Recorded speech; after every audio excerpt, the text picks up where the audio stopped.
Have you ever walked into a room and felt invisible? Not because anyone said something cruel, but because of what they didn't say. A glance that felt cold, a comment laced with sarcasm, or that quiet moment when someone talked over you like your presence didn't even matter. These aren't grand betrayals, but they leave a mark. Subtle, yet sharp. And if we're not careful, these small moments, these cracks in the foundation, can slowly corrode our confidence, damage our relationships, and distort how we see ourselves. Disrespect doesn't always shout. Sometimes it whispers, and yet it can be just as destructive. But here's the good news. Stoic philosophy offers us a different path, a stronger path, because the Stoics didn't chase respect. They embodied it. They didn't demand attention. They commanded it, through presence, discipline, and quiet power. Marcus Aurelius ruled the Roman Empire, yet he journaled daily about mastering the self. Not the world, not other people, but himself. Why? Because the Stoics knew a truth most people miss. Respect is not something you force from others. It's something you build within. When you become the kind of person who doesn't need approval, who stands firm in their values, who responds with clarity instead of emotion, people feel that, and they respond to it. So here's the question this video answers. How do you become someone who is no longer disrespected? Not by yelling louder, not by trying to win arguments, and not by constantly proving your worth, but by mastering who you are internally, because when you develop unshakable presence, when you live by principle instead of pride, when you stop being reactive and start being intentional, the world shifts. You stop attracting disrespect, and you start commanding quiet authority.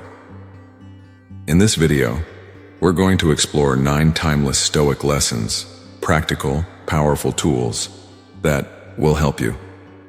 Recognize subtle forms of disrespect, respond with confidence, not anger. Rebuild boundaries and earn lasting respect. These are the same principles that have guided philosophers, leaders, warriors, and thinkers for thousands of years. And they are just as relevant today in boardrooms, relationships, and everyday conversations. So I want you to take a deep breath right now and commit to something bold. Comment below, I embrace strength, not because it's trendy, but because this is your moment to shift. From reaction to power, from frustration to clarity, from chasing respect to embodying it. This isn't a video about controlling others. It's about controlling yourself, your energy, your reactions, your standards. And when you learn to do that, disrespect doesn't stand a chance. Let's begin. Lesson 1. Compassion, strength through understanding. When you hear the word compassion, what comes to mind? Softness, weakness, maybe something reserved for saints and overly kind people? But what if I told you that compassion is actually one of the greatest strengths you can possess? According to Stoic philosophy, compassion isn't about being nice for the sake of it. It's wisdom in action. It's the ability to see clearly, not just through your own eyes, but through the pain, the confusion, the humanity of others. Think about it. It's easy to judge, easy to criticize, but it takes real strength to understand. Marcus Aurelius, one of the most powerful men in history, once wrote, "Whenever you are about to find fault with someone, ask yourself, what fault of mine most nearly resembles the one I am about to criticize?" That reflection alone can change your entire approach to conflict. It shifts your focus from blame to humility, from ego to empathy. Compassion isn't passive, it's intentional. It's rooted in the mastery of your emotions. Because before you can give it to others, you must first give it to yourself. Have you ever made a mistake and punished yourself endlessly for it? Held on to guilt for weeks, months, even years? Here's what the Stoics would say. Forgive, not because what happened was okay, but because you deserve peace. Holding on to resentment, whether toward others or yourself, is like gripping a burning coal. You're the one getting burned. Only when you let go do you reclaim your power. True compassion starts when you begin to listen. Really listen. Not to argue, not to prove a point, but to understand. When someone speaks, don't immediately prepare your response. Pause. Hear them out. Ask yourself, what pain might this person be carrying? Compassion doesn't mean agreeing with everything. It means responding from a place of clarity, not emotion. Imagine how much conflict in your life would dissolve if you responded from understanding instead of impulse. But let's be clear, compassion is not permission for people to walk all over you. It's not weakness. It's not being naive. In fact, a compassionate person who also holds boundaries commands more respect, not less, because people can feel the difference between someone who's kind out of fear and someone who's kind out of strength. So how do you live this out? Start small. Say a word of encouragement to someone who's struggling. Take a moment to be patient when you're tempted to rush. Choose to respond with calm even when provoked. These aren't random acts of kindness. They're disciplined acts of strength, and they ripple outward, changing the energy of a conversation, a relationship, a room. In the end, compassion does more than just foster respect. It builds connection. It transforms misunderstanding into understanding, and it grounds you in a kind of inner power that no insult, no disrespect, no chaos can touch. Because when you live with compassion, not as a performance, but as a principle, you don't ask for respect. You become someone who earns it effortlessly. So here's a question for you. When was the last time you showed compassion, not because it was easy, but because it was right?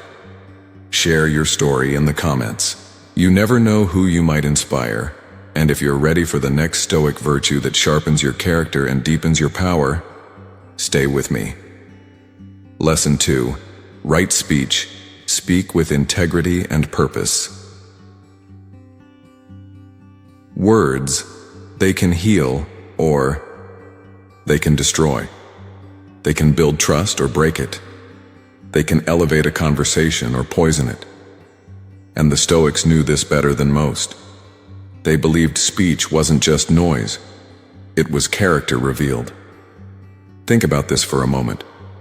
How many times have you said something and instantly wished you could take it back? Maybe it was a comment made in anger. Maybe it was gossip you shouldn't have spread. Or maybe it was silence when you should have spoken up. The truth is, every word we speak sends a message, not just to others, but about who we are. So, the Stoics teach us, master your words and you master your life. Let's start with the foundation, truth. Speak honestly, even when it's uncomfortable. Why? Because integrity builds trust. People can forgive mistakes, but they rarely forget deception. And when you're known for honesty, your words carry weight. You don't have to fight to be heard. People listen because they believe you. Imagine being in a meeting and making a mistake. You could try to hide it or own it with calm confidence. That one's on me. Let me fix it. That simple truth? It earns more respect than any excuse ever could, but truth alone isn't enough. How we speak matters just as much. The Stoics remind us that anger is a fire, and words are its fuel. So instead of harsh criticism, speak with calm clarity. Instead of insults, offer direction. Instead of shouting, choose stillness. Kindness in speech doesn't mean weakness. It means wisdom. Because when you speak with calm, even in chaos, you command respect. Not through volume, but through presence. Next, speak with intention. Not every thought needs to be spoken.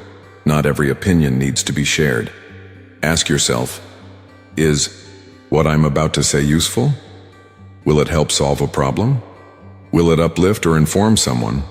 If the answer is no, maybe it's better left unsaid. Idle chatter, gossip, pointless complaints, they don't just waste time. They drain energy. They dilute your presence, but when you speak with purpose, even in brief moments, people lean in. They listen, because your words have become rare, and rare things are valued. And here's the part most people miss.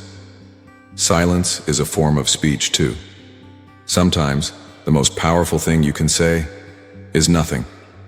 Not every battle deserves your voice. Not every insult deserves a reply. Not every misunderstanding needs a debate. When you know who you are, you don't need to explain yourself to everyone. A wise person knows when to speak. A wiser person knows when not to. Silence preserves your dignity. It diffuses conflict, and more often than not, it leaves a stronger impression than any words could. So, how do we apply this Stoic principle of right speech in our daily lives? Speak the truth even when it's hard. Speak with kindness even when others don't. Speak with intention, not for attention. And when the moment calls for it, speak through silence. Because in a world full of noise, clarity stands out.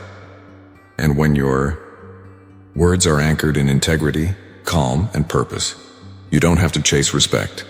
You attract it. So I'll leave you with this. Before you speak, ask yourself, will this add value or just noise? And if it adds value, speak it with strength. If not, let your silence speak even louder. Let me know in the comments. Have you ever witnessed a moment when a single sentence or even silence shifted the entire mood of a room? Your story might be exactly what someone else needs to hear. And if you're ready for the next Stoic lesson on the power of mindfulness, stay with me. Lesson 3. Mindfulness. Presence commands respect. Have you ever been in a conversation where one person just radiated calm? They weren't the loudest, they didn't interrupt, but the way they listened, the way they carried themselves, it made you pay attention. That's not charisma. That's not some secret talent. That's mindfulness. And it's one of the most underrated sources of real power. In Stoic philosophy, mindfulness isn't about sitting cross-legged on a mountain. It's not about emptying your mind. It's about being fully present, right here, right now.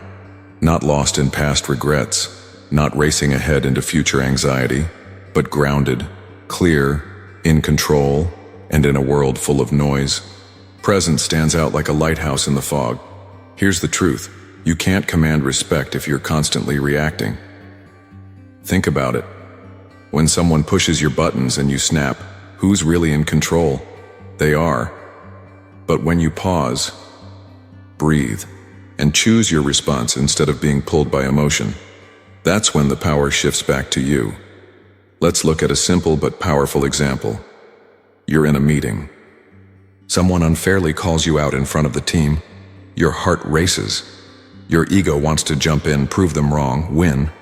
But instead, you take a breath. You look them in the eye and calmly say, I understand your concern. I'll take responsibility for my part and follow up with the team to make sure we get clarity. Just like that, you disarm the tension. No defensiveness, no drama, just strength. Because composure is louder than anger. The Stoics practiced this kind of emotional discipline daily. Marcus Aurelius would journal in solitude. He trained himself to observe his thoughts like clouds passing overhead, acknowledging them but not getting swept away. You can do the same. Start small. When something triggers you, don't immediately respond. Pause. Feel your breath. Notice the emotion. Let it settle. This isn't weakness. It's mastery. Because here's what most people never realize. When you're centered, you're unpredictable. You become harder to manipulate, harder to provoke, and infinitely more respected. People sense your presence. They feel your energy. And without even trying, you start setting the tone in every room you walk into. Mindfulness isn't just about stress reduction or self-care. It's a leadership tool, a boundary, a shield, and it starts with one simple commitment. I will not let my emotions speak louder than my values. Say that to yourself the next time life throws something messy your way. Because the person who can stay calm when others can't, they don't demand respect, they become it. So ask yourself, where in my life am I reacting instead of responding. What would change if I brought just 5% more presence into each interaction? You don't need to meditate for hours. You just need to show up fully. One breath, one pause, one mindful choice at a time. And over time, you'll notice something incredible. You no longer chase peace. You become it. And with that, respect follows. Naturally. Let me know in the comments. Have you ever experienced the power of staying calm under pressure? Share your story. It might be exactly what someone else needs to hear. Lesson 4. Forgiveness. Reclaiming your power. Let's be honest. Forgiveness is one of the hardest things we're ever asked to do, especially when the pain is deep. When someone lied, betrayed, humiliated, or abandoned you, and yet Stoic philosophy tells us something radical. Forgiveness isn't something you do for them. It's something you do for yourself. Epictetus said it best. People are not disturbed by things, but by the view they take of them. It's not just the betrayal that breaks us. It's the story we carry about it, the resentment we rehearse, the anger we feed day after day. And here's the truth. Holding on to that pain doesn't punish them. It punishes you. Have you ever noticed how carrying anger feels like dragging a heavy weight? You smile in public, but inside you're still arguing with someone from 2 years ago. Still reliving a moment that's long gone. Still tightening your jaw when their name comes up. That's not justice. That's self-imprisonment. The Stoics remind us you may not control what happened, but you can control what you do with it now. And forgiveness is the key to freedom. Let me be clear. Forgiveness does not mean forgetting. It does not mean saying what they did was okay. And it absolutely does not mean letting toxic people back into your life. Forgiveness means releasing the grip they still have on your energy. It means you stop giving your peace away to someone who never valued it. You don't forgive because they deserve it. You forgive because you deserve peace. One of the greatest examples of this? Nelson Mandela, 27 years in prison, tortured, humiliated, stripped of everything, and yet, when he walked free, he chose forgiveness. He didn't do it because his oppressors deserved it. He did it because holding on to hate would have kept him imprisoned, even outside the cell. His decision to forgive didn't erase what happened, it transformed it, from bitterness into strength, from anger into legacy. But sometimes the hardest person to forgive is yourself. We all carry regrets. Things we said, things we didn't say, moments where we wish we could rewind the tape and do it over. But self-forgiveness isn't weakness, it's wisdom. The Stoics saw every mistake as a lesson, every flaw as a chance to grow. So instead of replaying your failures like a broken record, ask yourself, what have I learned? How have I grown? What part of me is stronger now?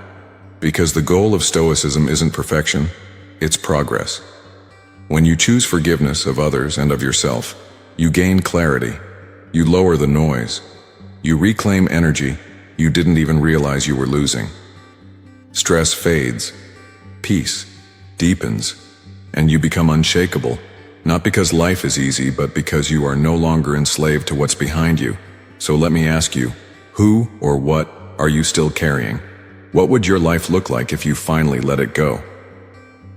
If you chose to forgive, not to forget, but to move forward with power, you don't need their apology to heal. You don't need closure from them to close the door. You just need a decision. And when you make it, when you truly let go, you'll feel something profound, not weakness, but strength. Because forgiveness isn't surrender, it's victory.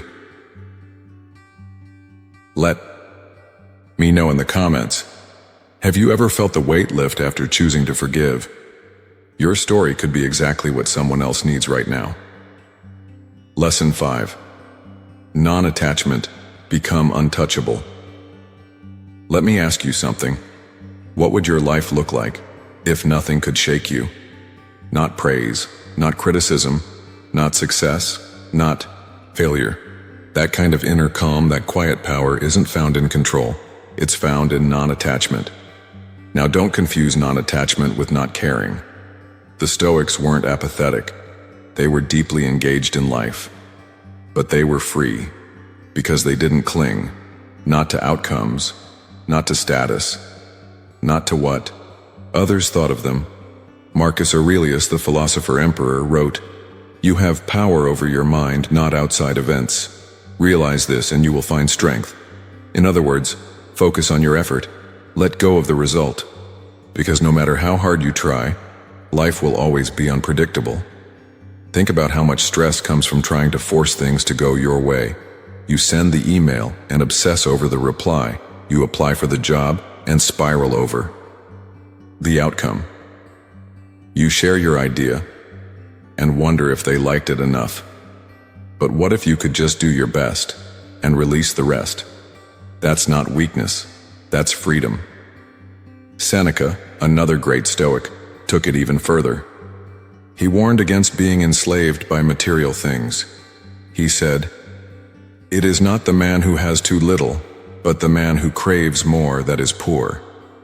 When you build your identity around your possessions, your wealth, your title, you give the world leverage over you. But when you learn to live simply, to appreciate, not accumulate, you take that power back, because no one can use loss to hurt someone who's already let go. Here's the part most people overlook. One of the greatest attachments we carry is the need to be approved of, to be liked, to be validated, to be seen. But the more you seek external approval, the further you drift from your inner peace. It's like trying to fill a cup with a hole in the bottom. No matter how much you get, it never feels like enough. But when you let go of that need, when your worth comes from within, something changes. You walk into a room, not hoping to be liked, but already standing in quiet confidence. And ironically, that's when people start respecting you even more. So how do you practice non-attachment in everyday life? Start with this mindset. I'll give my full effort, but I won't let the outcome define me. I'll appreciate what I have, but I won't let it own me. I'll listen to feedback, but I won't let it shape my identity. Non-attachment doesn't make you cold. It makes you clear. It lets you show up fully without fear. Love without clinging. Work without desperation, and above all, it makes you untouchable. Because what can the world take from someone who's already rooted in peace? What can criticism do to someone who no longer seeks applause? What power does loss have over someone who's found fulfillment in presence, not possession? So ask yourself today, what am I clinging to that I don't actually need? Where is my peace dependent on something I can't control? Let it go, not to give up, but to rise up. Because in non-attachment, you don't become indifferent, you become unstoppable. If you've ever experienced the calm that comes from letting go, share your story in the comments. You never know who you might inspire.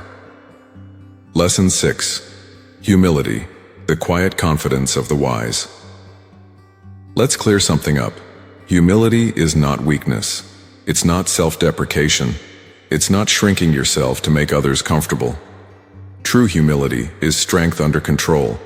It's the quiet confidence of someone who doesn't need to prove anything, because they already know who they are. The Stoics believed that humility is the foundation of wisdom, that the moment you think you know everything is the moment you stop growing. Epictetus put it beautifully. You can learn something from everyone, even those you think are beneath you. And that's the key. A humble mind is an open one. It listens. It reflects. It doesn't interrupt to sound smart, because it understands that every interaction is an opportunity to evolve. Think about the people you truly respect. Not the loudest in the room, but the calmest. Not the most boastful, but the most grounded. Not the one seeking attention, but the one quietly building, learning, serving. That's humility. It doesn't shout, but it speaks volumes. Here's the thing. When you embrace humility, you stop competing with others, and you start collaborating. You stop pretending to have all the answers. and you start asking better questions. You stop fearing feedback, and you start using it as fuel for growth. This shift doesn't just change how you learn, it changes how others relate to you. Because people feel safer around humility. They feel seen, valued, respected, and in turn, they give that respect back. But humility isn't just about how you treat others. It's also about how you see yourself. Can you acknowledge your mistakes without shame? Can you admit what you don't know without losing confidence? Because that's real courage. It's saying, I still have a lot to learn, not with insecurity, but with curiosity. Let's take it further. Humility also shows up in service, in helping others, not for praise, but because it's right. The Stoics believe that we're all interconnected, that wisdom isn't just what you accumulate, but what you share. Seneca once said, while we teach, we learn. When you help someone else grow, you grow too. When you mentor, encourage, support without ego or expectation, you become a force of quiet leadership. Now here's something powerful. In a world obsessed with image and recognition, humility stands out. It's rare, and anything rare commands attention, but it doesn't demand it. That's the paradox. The more you release the need for admiration, the more admiration you naturally earn, not because you chased it, but because you embodied something deeper, something real. So how do we live this lesson? Start by asking, where can I listen more and speak less? What can I learn from the people around me today? How can I lead with service instead of status? Practice gratitude. Own your imperfections. Celebrate others without comparison. And most importantly, stay a student. Because the wisest people never stop learning.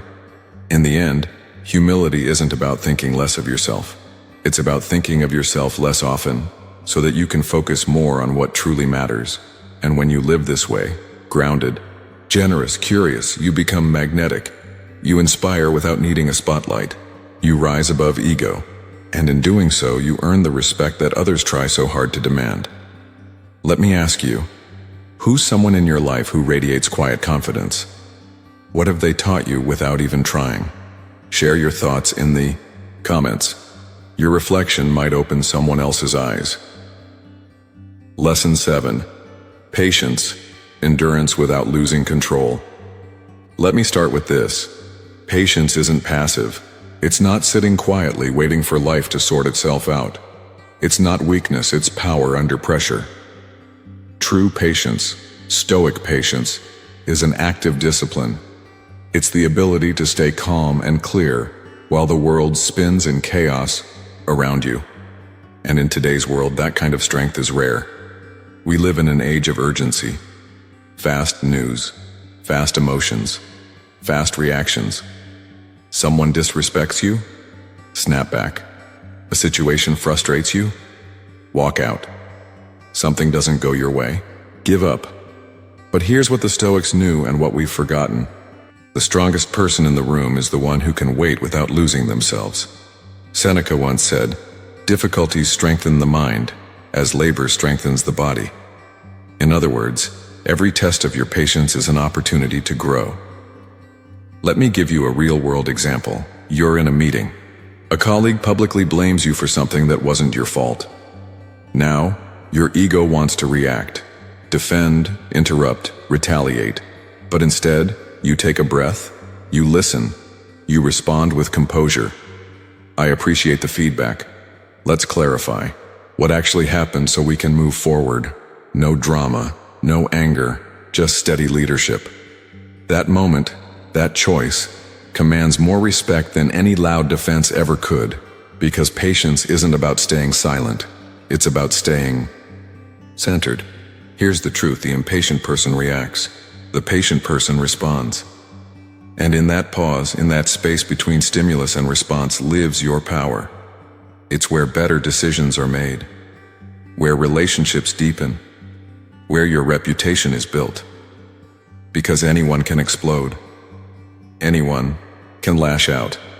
But it takes real strength to remain in control when every part of you wants to fight back. The The Stoics saw patience not as a passive virtue, but a warrior's trait. It's what gives you the ability to withstand discomfort without cracking, and let's be honest, life will test you.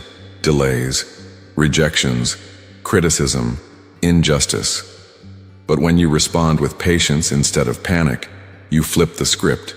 You become the one who isn't thrown off course, who doesn't escalate the drama, who navigates storms with quiet certainty. That's unshakable power. But here's the other side of patience. It's not just about enduring difficult people, it's about enduring the journey. Have you ever wanted something badly, worked hard, but gave up too soon because results didn't come fast enough? You're not alone. Most people quit, not because they lack talent, but because they lack patience. We want results now. And when they don't arrive, we assume we've failed, but the Stoics teach us what stands in the way becomes the way. The obstacle is not the end, it's the path. And patience, true patience, is what keeps you on that path long enough to see it through. So how do we practice Stoic patience in a world that rewards speed? Start with awareness. Am I acting from impulse or intention? Is this moment asking me to fight or to endure? Will my reaction solve anything or just feed the fire? Choose to slow down. Choose to breathe. Choose to pause before you speak. Because that pause, that's where your wisdom lives. In the end, patience doesn't make you passive. It makes you powerful. It builds respect, not just from others, but from yourself. Because when you master patience, you stop reacting to life and start leading it. Let me ask you, has there ever been a time when patience changed everything for you? If so, share it in the comments. Your story might be the exact inspiration someone else needs today. Lesson 8. Kindness. Strength in grace. Let's get one thing straight. Kindness is not weakness. In fact, in a world that's often loud, reactive, and ego-driven, kindness is rebellion. It's strength, wrapped in calm. It's power, delivered with grace. But let's be honest. How many times have you hesitated to be kind because you were afraid of being seen as soft? How many times have you wanted to respond gently, but felt pressure to prove your strength by being cold or sharp? The Stoics would tell you, that's not strength. That's fear pretending to be control. Marcus Aurelius said it best. Waste no more time arguing about what a good man should be. Be one. And being one? It starts with how you treat people, even when they don't treat you well. Kindness isn't about being liked. It's about being anchored. It's the ability to stay composed when others lose their cool. To offer respect, even when none is given. To speak with honesty and empathy, not because they deserve it, but because you do. Because your behavior reflects your character, not their actions. And when you lead with that kind of consistency, people notice. And more importantly, they remember. Especially in leadership, whether at work, in your family, or in your community, kindness is magnetic. It builds trust. It inspires loyalty. It earns real respect, not through fear or authority, but through integrity. But there's another side of kindness we often forget. The way you treat yourself. So many of us are quick to forgive others, but we drag ourselves through guilt, shame, and regret for things long gone. The Stoics would say, that's wasted energy. Self-kindness isn't indulgence, it's wisdom. Because you cannot grow while you're still punishing yourself. Forgive, learn, move forward with clarity, not self-condemnation, because the more peace you give yourself, the more peace you radiate outward. Now let's talk about a moment that tests us all. What do you do when someone disrespects you? The instinct? Snap back. Prove them wrong. Get even. But the Stoic path? Respond with grace and firmness. Grace means staying calm. Firmness means holding your boundary. You don't need to shout. You don't need to belittle. You simply need to make it clear, calmly, that your standards remain intact. Kindness doesn't mean tolerating disrespect. It means refusing to let it change who you are. It means choosing wisdom over impulse, dignity over drama. And that choice? It doesn't just protect your peace, it earns lasting admiration. Because people will forget what you said, they'll forget what you did, but they'll never forget how you made them feel, especially when you had every reason to act otherwise and still chose grace. So here's your challenge today. Where can you bring more kindness, not just when it's easy, but when it's hard? Can you show it to a colleague who frustrates you? To a family member who misunderstands you? To yourself when you fall short? You're not doing it to be a saint.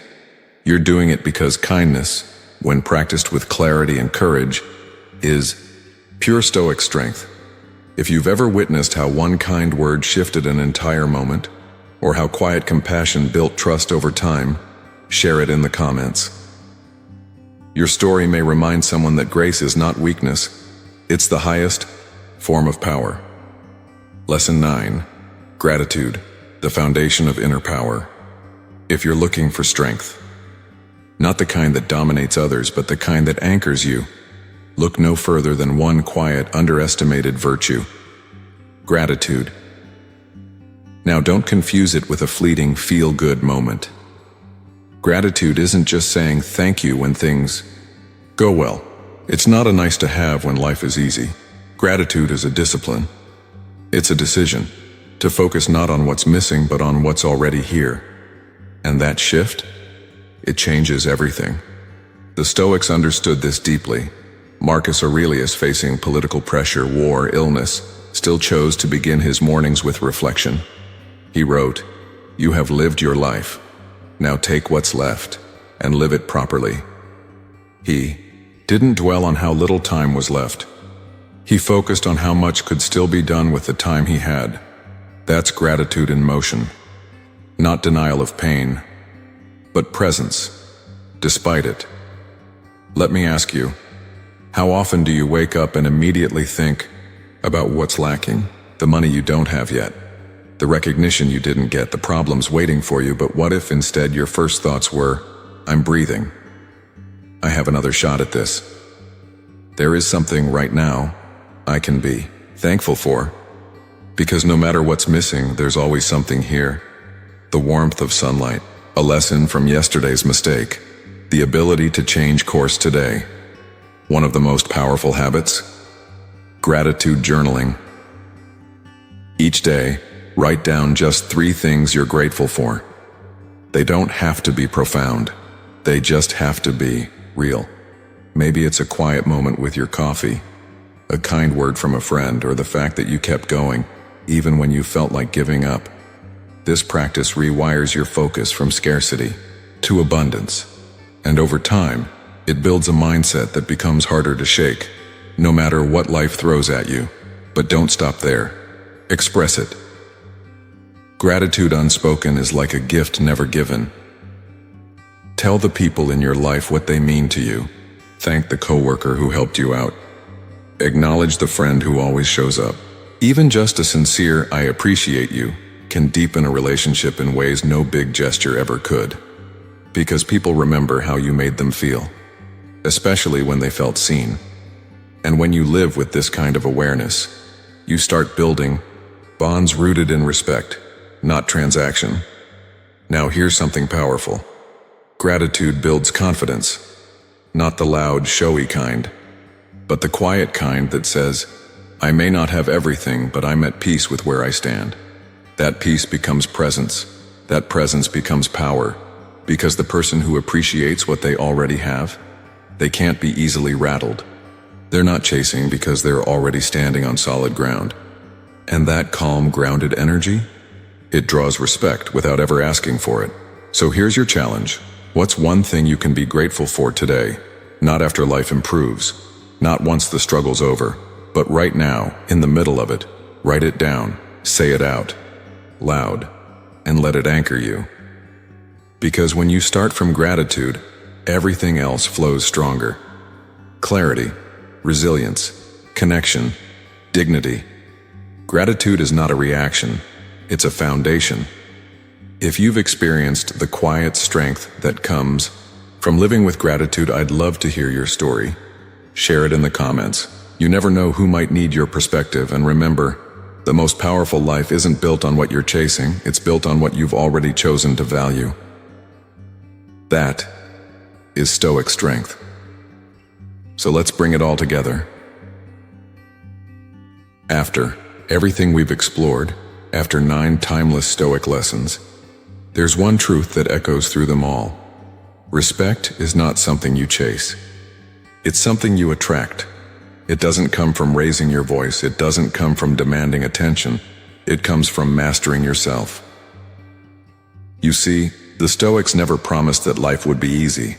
They never said you'd be immune to betrayal, conflict, or criticism. But they did offer you something far more valuable: preparation.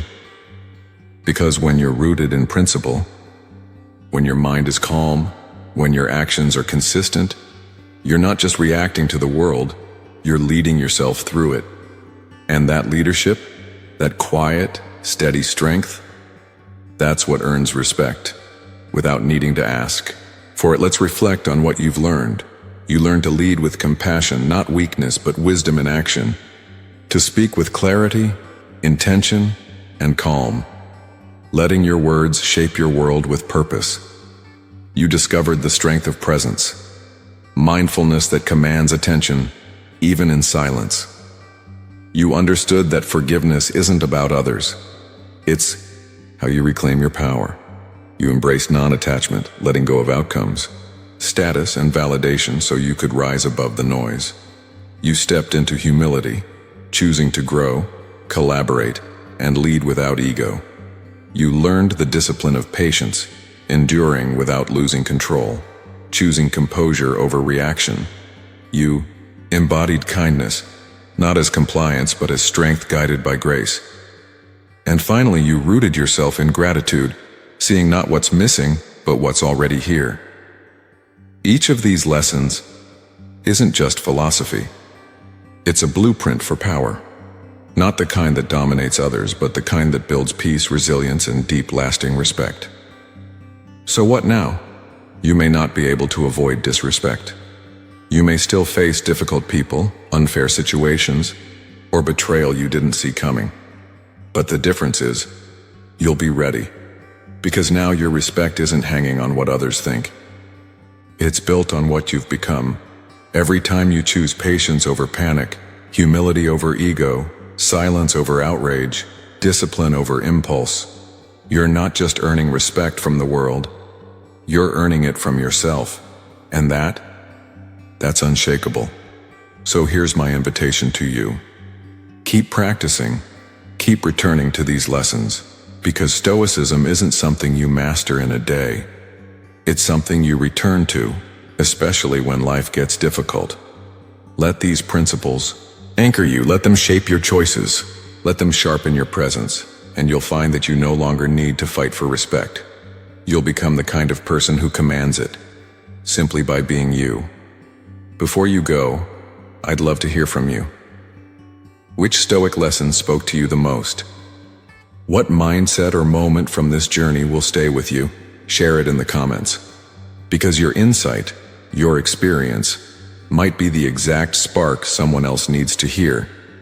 And if you found value in these lessons, make sure to like, subscribe, and turn on notifications so you never miss a future insight into the power of Stoic living.